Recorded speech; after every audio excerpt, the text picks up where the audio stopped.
Buenas, ¿cómo les va? Siguiendo un poco con esto que habíamos hablado la última vez de colesterol como factor de riesgo y como parte de un factor que precipita o predispone a la enfermedad cardiovascular, quería hablarle un poquitito de cuándo se trata, cómo se trata y demás. El colesterol habíamos quedado que no es una enfermedad, sino que es un factor de riesgo que predispone al envejecimiento prematuro de las arterias y con ello al envejecimiento también de los otros órganos que están irrigados por estas arterias. Es por eso que cuando uno considera que no es una enfermedad, no todos los que tienen colesterol alto deberían tratarse. Eso es el primer punto. El segundo punto que tienen que considerar es que el nivel de colesterol no es el mismo para todos. Es decir, lo que consideramos colesterol alto no es lo mismo para todas las personas. Depende mucho de la edad del paciente, de las enfermedades concomitantes, es decir, que haya otras enfermedades que también traigan problemas cardiovasculares y muchas veces de si el paciente ya tuvo o no una complicación derivada de esta aterosclerosis.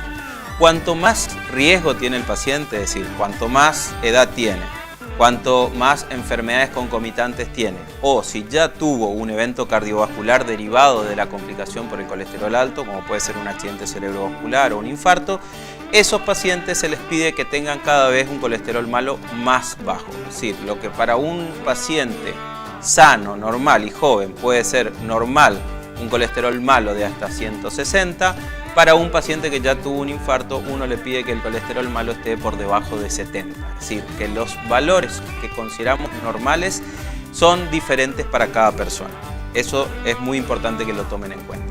Entonces, ¿cuándo? Y ahí viene la otra parte que es cuando tratamos. Tratamos en dos oportunidades. Cuando está alto, me dice, bueno, cuando está alto, considerando cuál es el alto para cada persona, si está alto uno debería, entre comillas, tratar, porque cuando hablamos de tratar no siempre hablamos de tratamiento farmacológico, existe también el tratamiento no farmacológico. Entonces, cuando está alto tenemos que tratar. ¿Cómo tratamos? Si es una persona joven que no tiene ningún otro factor de riesgo, ese tratamiento puede incluir cambios alimentarios, deporte y algunas medidas que pueden hacer que se controle el colesterol o se baje sin necesidad de medicación.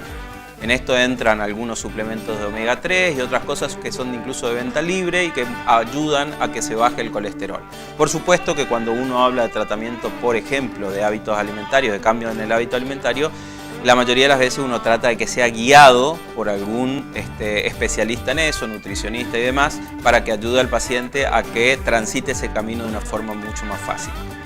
La segunda sería, tiene el colesterol alto y aparte tiene otras enfermedades concomitantes. Ahí entran los pacientes, por ejemplo, hombres mayores de 45 años que ya tienen diabetes o que son tabaquistas o que tienen hipertensión arterial, es decir, tienen otros factores de riesgo, otras enfermedades que también enferman las arterias en forma concomitante y en esos pacientes uno ya empieza a hacer otro tipo de disquisiciones porque ese es el paciente que necesita ya medicación para controlar el colesterol y evitar una complicación derivada del colesterol alto.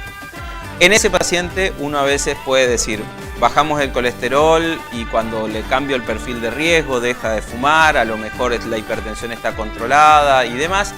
A veces uno puede considerar que el tratamiento farmacológico tenga un tiempo y después uno puede seguir con las otras medidas.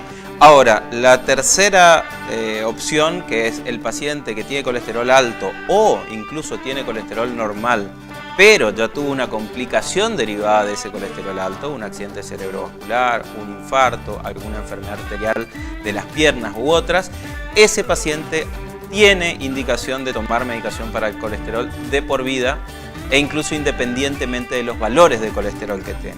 Uno muchas veces en esos pacientes mide el colesterol para saber si llegamos al objetivo, que es que tenga el colesterol más o menos de 70, pero aún cuando llegue a ese objetivo, ni siquiera ahí se le suspende la medicación, porque esa medicación es una medicación que no solo baja el colesterol, sino que protege a las arterias contra el depósito de colesterol. Existe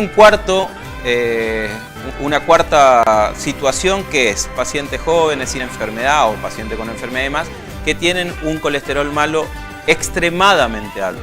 Extremadamente alto, usualmente se habla por arriba de 190, pero también eso muchas veces tiene que hacer la consideración del laboratorio, el médico que lo ve y demás, pero tomemos como límite más o menos 190 de colesterol malo. Existen pacientes que aún estando sanos tienen un colesterol malo por arriba de 190 o por arriba de 200.